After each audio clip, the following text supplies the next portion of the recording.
बाप कहते हैं मैं कोई प्रकार की अंधश्रद्धा नहीं सिखाता हूँ।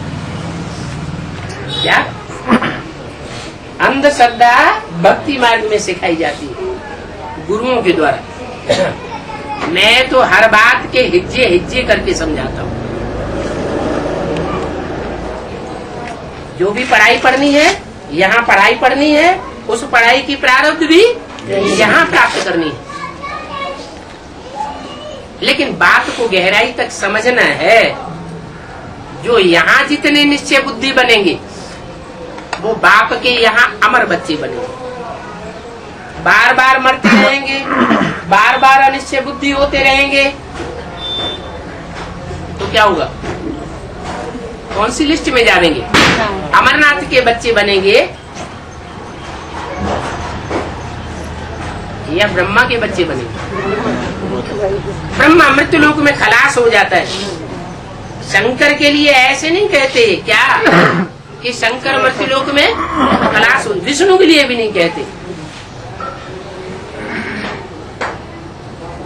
विष्णु और शंकर ये दो मूर्तियां ऐसी हैं जिनकी मंदिरों में पूजा होती है, जिनकी मूर्तियां बनती हैं, जिनके मंदिर बनाए जाते हैं। यादगार मंदिर अभी भी बने हुए हैं। ब्रह्मा का भी मंदिर बना हुआ है लेकिन वो सिर्फ एक ही है। उस मंदिर में भी जाने वाले जिज्ञासु पूजा नहीं करते हैं।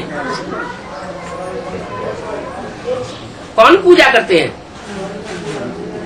जो वहाँ मंदिर में रहने वाले पुजारी हैं, पंडे हैं, वो ही पूजा करते हैं। कहाँ की यादगार? संगम युग में ब्रह्मा कुमार कुमारियां कहते हैं कि हमारा गीता का भगवान बाप आया हुआ। गीता का भगवान साकार में बाप आया। अच्छा आया तो कहाँ गया? जवाब नहीं। गीता का भगवान आया, गीता ज्ञान सुना करके चला गया। अब हम गीता ज्ञान पढ़ रहे हैं। अरे वो तो धर्म पिताएं भी आए, वो भी अपने अपना ज्ञान सुना करके चले गए। परिवर्तन तो दुनिया का नहीं हुआ। जब दुनिया का परिवर्तन ही नहीं हुआ तो फिर भगवान के आने में और धर्म पिताओं के आने में अंतर किस बात का हुआ? भगवान को दुनिया इतना याद क्यों करती है? धर्म पिताएं भी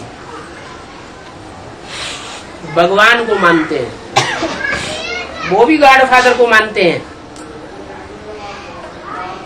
क्राइस्ट भी अपने को भगवान नहीं कहता था, गुरु नानक भी अपने को भगवान नहीं कहते थे। इसका मतलब उन धर्म पिताओं से भी ऊंचा गॉड फादर है। वो गॉड फादर इस सृष्टि को आकर के परिवर्तन करके जाता है। वो परिवर्तन शक्ति उस बाप में है जो नरक की दुनिया को स्वर्ग बनाता है। नरक की दुनिया और ही नरक बनती चली जाए तो भगवान के आने का फायदा क्या हुआ? शास्त्रों में भी उन्होंने ऐसी ऐसी बातें लिख दी है। क्या कि भगवान कृष्ण द्वापर के अंत में आए, महाभारत युद्ध कराया, रिजल्ट क्या हुआ? पापी कलयुग की स्थापना करके चले गए। अरे भगवान पापी कलयुग की स्थापना करने के लिए आता है? पाप की दुनिया बनाने के लिए आता है क्या? अरे भगवान तो ट्रुथ गॉड फादर कहा जाता है। सत्यनारायण की आकर के कथा सुनाता है, सत्यनारायण की जीवन कहानी सुनाता है। नर से सत्यनारायण बनाने आता है। तो वो सत्य युग की स्थापना करके जावेगा या कलयुग की स्थापना करके जावेगा? वो तो आता ही है सत्य बाप सच्चे खंड की स्थापना करने और झूठ खंड का विनाश करने के लिए आता है।